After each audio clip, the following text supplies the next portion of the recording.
where I'm a big believer. If you really want it, just keep your liabilities low, like live below your means, and that way it's like, it's a little easier to be riskier if you aren't, have all these things you got to afford, because what really changes if you fail? That's definitely smart.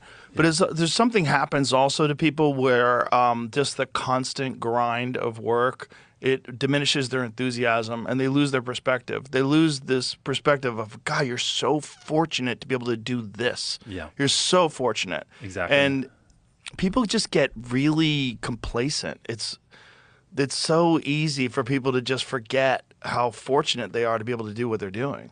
Yeah. And I'll admit it. Sometimes I get hit with that where, it'll be a late day of shooting and I'm in an airport and, a bunch of people are following me around and filming me. And I'm like, and you get those thoughts in your head where it's like, is this really the life I wanted? And you like start to like be like, you kind of regret your decisions. But then you got to like snap out of it and you're like, okay, like the small subset of time, yeah, it might be brutal, but for the most part, I'm doing dope stuff. Like I'm in the pyramids, I'm in the Roman Colosseum, I'm doing like beautiful, amazing things. And I get to entertain and help people. And it's like, and you just have to, I think it's very important you're around people who like, if you have a group of people around you who, when you get in those negative thought loops, encourage it and help you spiral, then it's bad. But if you have people who are, in which, not everyone in my position has like people who are, willing to tell them how it is, right? Who are just like, bro, grow up. Like, it's fine. This will be done in 20 minutes and then, your life's pretty good. Like, you don't, it's like it's a weird thing. Like, you really, because like I've had some of those conversations with people where I give them the perspective and I can tell like they haven't had that perspective fed to them in a very long time. And you can like see it in their eyes. They'll be like, yeah, you're right. And it's like, yeah, you really need some like better people around you, because you feel like you're like spiraling in these like really weird thoughts. But like if you look at it objectively, it's not as bad as you think. That's the really difficult resource to acquire, is being around positive people, powerful people, people that really get things done, and people that are motivating, and people that are really exciting.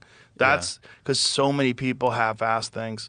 So many people do just enough, just barely enough. Yep. You're supposed to go all the way. You go 3/4 of the way. You know, so many people just, they don't.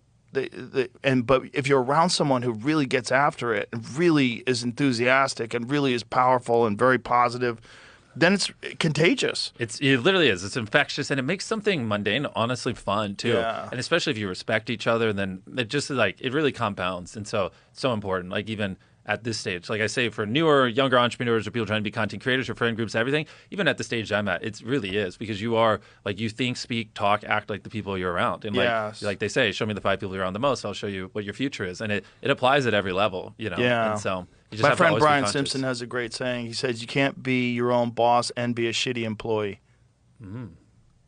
Wait, elaborate on that. So if you work for yourself, if like you're the one who's out there